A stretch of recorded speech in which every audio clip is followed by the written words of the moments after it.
noches, bienvenidos a las 8:45, como todos los días miércoles. Gustavo Berganza y Juan Luis Font. Estamos listos para arrancar con la primera conversación de esta noche. Tiene que ver con la violencia sexual que se produce en contra de infantes, en contra de niños en Guatemala. Y el día de hoy hubo un caso especialmente llamativo por el hecho de que un hombre de 19 años de edad fue aprehendido muy temprano por la mañana, acusado de haber filmado un video en el cual dos niños a quienes él habría sometido a ese vejamen grabaron actos sexuales frente a las cámaras. Se tratan nuestros invitados el día de hoy de Alexander Kolop, quien es jefe de la Fiscalía contra la Trata de Personas. A su cargo estuvo el operativo de esta mañana. Está con nosotros también Leonel Dubón, quien es director del Refugio para la Niñez. Y está con nosotros también el subdirector general de Investigación Criminal de la Policía Nacional Civil, Stu Velasco. Gracias a los tres. Bienvenidos a las 8:45. Muchas gracias, Juan Luis. Muchas gracias, Gustavo. Abogado Kolop, es particularmente escandaloso el caso que usted persigue actualmente por el hecho de que son niños de 8 años. Es decir, en lo que va del año, ¿qué otros casos, es decir, en términos de cantidad o de gravedad, ha tenido usted oportunidad de perseguir? Sí, muchas gracias, buenas noches. Sobre todo el espacio y la oportunidad que nos permiten de hablar sobre algo que afecta directamente a la niñez y sobre todo porque es catalogado como una de las peores formas de violencia sexual en contra de niños. Efectivamente, el día de ayer se presentaba al Ministerio Público una familia, un padre angustiado porque su hijo le había comentado de que le había filmado una persona adulta y que veía que había publicado eso en internet. El padre viene, verifica y el video está en YouTube. Él llega. Ya lo retiraron, ¿verdad? Sí, él llega, se apersona al Ministerio Público y se empieza a evaluar a las personas, a tomarles declaración, a identificar de alguna manera al posible sindicado. Se hacen las evaluaciones correspondientes, se coordina con el organismo judicial, porque eso también hay que tomar en cuenta de que en este tema pues las instituciones al momento de tomar conciencia de la gravidez pues apoyan. El día de ayer se obtuvo la orden de allanamiento y hoy se ejecuta, ¿verdad? Entonces con resultado positivo.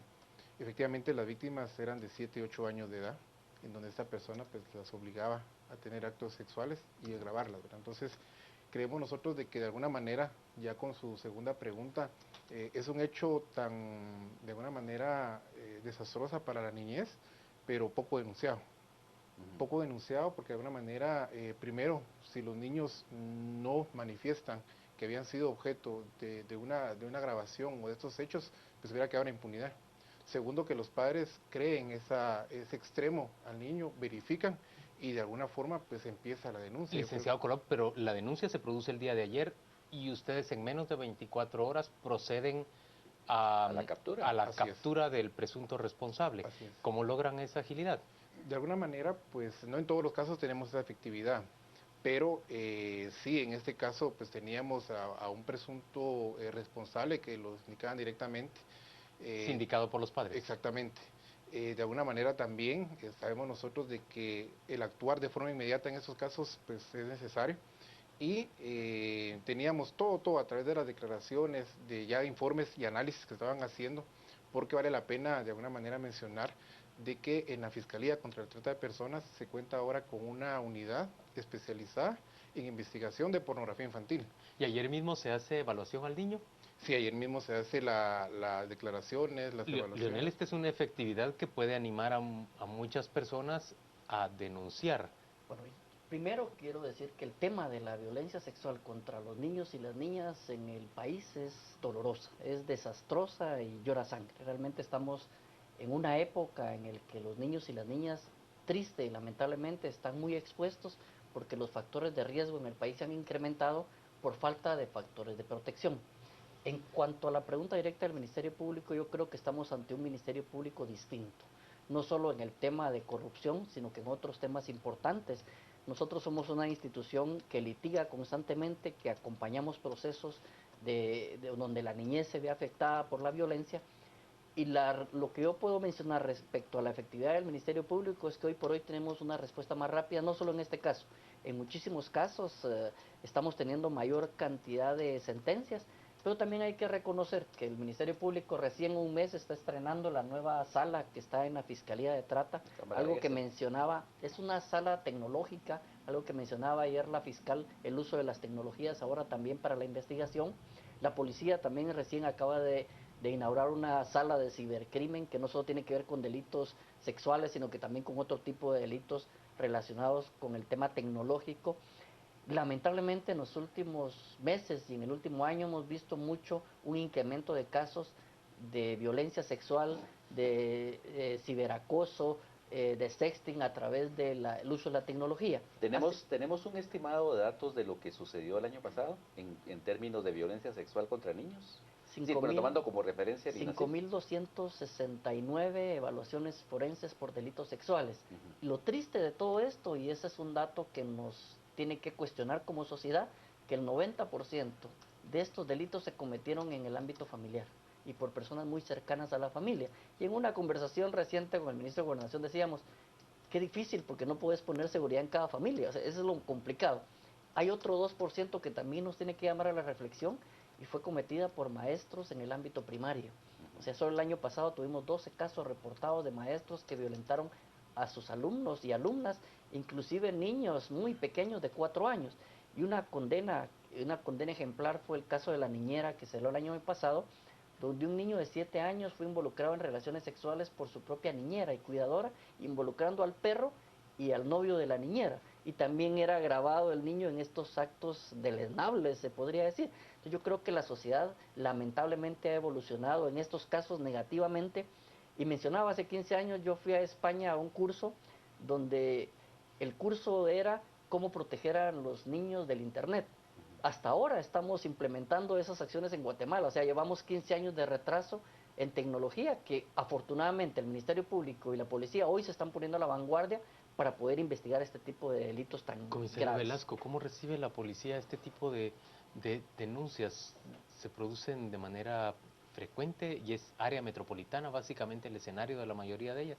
Sí, dentro del análisis de conducta criminal en el país tenemos nosotros más presencia o más información, sobre todo denuncias en la ciudad capital, en Alta, Baja Verapaz, El Quiché, Suchitepeques. Hemos tenido algunos casos reportados que están asociados al tema de pornografía infantil. Hablando de números a nivel mundial, el 48% de víctimas son por el tema de explotación sexual, el 36% por explotación laboral, y dentro de eso hay más de un 28% de niños que son víctimas. Hay una explicación por qué en Guatemala tenemos reportes que son considerables en materia de abuso sexual, de pornografía infantil, y sobre todo en el tema de trata de personas. Sabemos que el destino en el mundo es Estados Unidos en la demanda, y al estar Guatemala posicionado muy próximo, tiene también más tráfico de turismo sexual. Para la policía hemos también visto un incremento, y nosotros consideramos que es el incremento de la confianza ciudadana para poder atender estos casos debido a la tecnología de innovación que nos lleva a otros horizontes de investigación criminal, y sobre todo con la interacción del Ministerio Público, de fundaciones y asociaciones que son muy importantes, que recopilan información, la envían a la institución policial, y de ahí va parte una investigación más integral como la unidad de cibercrimen, que está en conjunto con el Ministerio Público y que es un punto de soporte y que es lo que permite en tiempo récord resolver los casos, y por ende nos da un efecto multiplicador de generar más confianza, a lo que decíamos acá, de que es un tema de pudor, de honor a la familia, pero sin embargo, en medida hay más innovación, más capacidad criminalística por parte de la institución policial, logramos también captar más denuncia y poder incidir en lo que llamamos criminalidad oculta, sobre todo en estos fenómenos criminales. Fiscal Colo, hace algunos años tuvimos el caso de un productor de pornografía y distribuidor de pornografía infantil en Jalapa, creo que fue. ¿Es tan grave este problema en Guatemala? ¿Es Guatemala un foco productor de pornografía infantil? Fíjese que esto desafortunadamente es a nivel mundial. Lo que sí veo yo es de que de alguna manera el uso de la tecnología de alguna manera la accesibilidad que se tiene hoy por hoy en cuanto a las redes sociales, en cuanto al uso de Internet, hace más vulnerable a los niños. Es decir, desde el año 2001, que Guatemala había ratificado como Estado tomar medidas necesarias contra la pornografía infantil, pero en ese año no teníamos un tipo penal que regulara esta conducta delictiva. Es hasta el año 2009, con las reformas a la ley contra la violencia sexual, explotación y trata de personas, que ya surgen delitos para sancionar la posesión, la distribución, la difusión de pornografía infantil. Entonces considero de que esto de alguna manera viene a provocar lo que es el efecto de la globalización y la utilización de los medios de Internet, y de alguna manera también de la falta de control. Es decir, hemos tenido casos, así como el que usted mencionaba, y también salgo yo a colación el caso que se tuvo en el año 2012-2003, en donde una persona en la zona 5 captaba niñas del sector y que eran de alguna manera socializadas en una página de internet que tenía su base en Estados Unidos. Esta persona era catalogada como uno de los VIP, de los que más distribuía material pornográfico. Entonces, creo de que sí, esto nos ha afectado desde años atrás, pero yo creo de que ahora, hoy por hoy, tenemos un equipo de trabajo en donde el perfil de los técnicos que tenemos ahorita es de que el coordinador es un ingeniero en sistemas, los analistas tienen una carrera en ingeniería en sistemas que tiene que tener la mitad de los cursos aprobados. Es decir, nos estamos de alguna manera fusionando entre un equipo técnico informático y un equipo fiscal. Y hoy por hoy pues consideramos nosotros que estamos en la espera de darle ya una batalla real como está actualmente el tema. Leonel, pero un dato que ofrecías hace un momento respecto a que muchas de esas evaluaciones forenses que se han hecho a niños terminan comprobándose que los vejámenes en su contra provienen del propio ámbito familiar. Eso hace pensar que el problema en realidad es mucho más profundo del que uno puede contemplar si se tratara exclusivamente de combatir, por ejemplo, una corriente de turismo sexual hacia el país. Estamos hablando de algo que es todavía más difícil de combatir, sobre todo porque supongo que habrá más vergüenza en torno a la denuncia.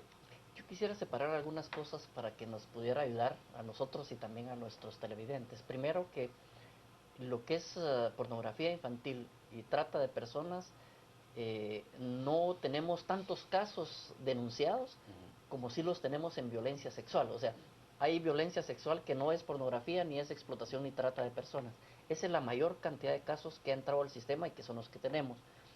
Evidentemente esto tiene que ver con la entrada de la nueva ley de violencia sexual en el 2009 que menciona el ICOLOP, que nos da más colmillo para poder avanzar sobre un tema de trata de personas. Pero el tema de trata de personas es mucho más complejo todavía, porque la pornografía infantil es una de las formas, la explotación es otra de las formas, el reclutamiento de adolescentes para actividades delictivas es otra de las formas, la mendicidad es otra de las formas.